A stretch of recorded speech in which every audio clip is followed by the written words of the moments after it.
زمان كان مشروب الملوك، ودلوقتي مفيش مائدة رمضانية من غيره.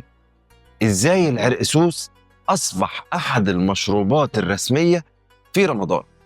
أنا إسلام خالد، وجاي النهاردة عشان أقول لك اللي جوه الحدوتة. الحدوتة بدأت من زمان قوي، من أيام الفراعنة. علماء الآثار وجدوا جذوره في مقبرة توت عنخ آمون، وقالوا إنه كان مشروب الملوك.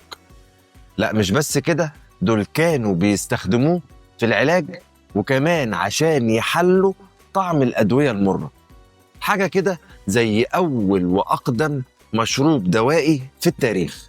ومن الفراعنة والإغريق للرومان والصينيين، العرقسوس كان دايما مشروب علاجي بيفيد في التنفس والهضم.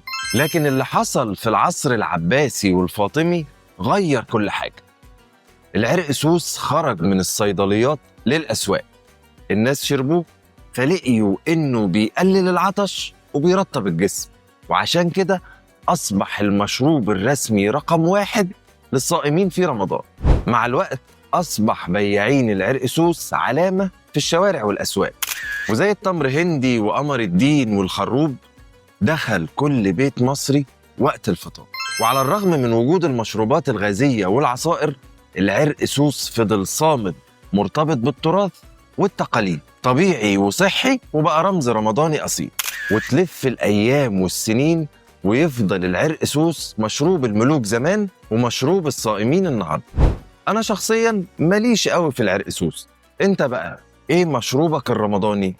قول لنا في الكومنتات، والسلام عليكم.